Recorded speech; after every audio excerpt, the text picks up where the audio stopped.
y bienvenidos al Jardín de la Chita. El día de hoy les vengo a ayudar con sus planticas secas. Si te ha gustado este curso, no olvides suscribirte y seguirme en mis redes sociales, me darías una gran ayuda. Recuerden que las suculentas no necesitan mucho riego debido a que guardan reserva de agua en sus hojas, tallos y raíces.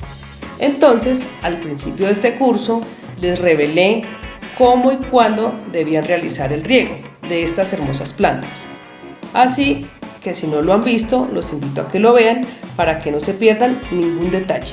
Este problema se da con frecuencia cuando nos olvidamos completamente de las planticas o cuando nos vamos de viaje donde la plantica, al no obtener el riego que necesita, comienza a utilizar su reserva de agua y nosotros nos damos cuenta cuando sus hojitas se empiezan a arrugar o se ponen duritas y esta planta empieza a marchitarse.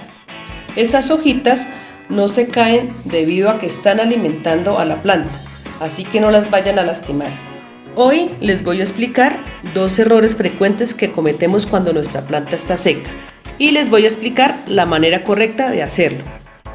Un error muy frecuente es que la vemos seca y comenzamos a inundarla de agua para que se recupere rápido, pero esto está mal debido a que este proceso es lento. La manera correcta de regar nuestras suculentas cuando están muy secas es a través de un riego ligero y lo obtenemos de 2 formas. La primera es con un atomizador, el cual nos suministra pequeñas cantidades de agua evitando encharcar nuestro sustrato. Y lo vamos a hacer de la siguiente manera. Cogemos nuestro atomizador y empezamos a regarle el sustrato a nuestra planta. Este riego lo vamos a hacer cada 2 o 3 días de manera gradual. La segunda forma de hacerlo es el riego por absorción y lo vamos a hacer de la siguiente manera.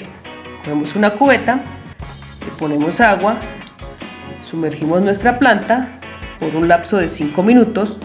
Lo vamos a hacer cada 3 días hasta que la planta se recupere totalmente. Otro error frecuente es que como ya regamos, poco a poco esta planta ya se ha ido recuperando, pero vemos que el sustrato está seco. Entonces nosotros le echamos más agua y esto está mal debido a que la planta se nos ahoga y nos toca hacer el procedimiento del video anterior, que ya les expliqué cómo salvar una planta ahogada. Bueno amigos, nos vemos en un próximo video. No olviden suscribirse y seguirme en mis redes sociales.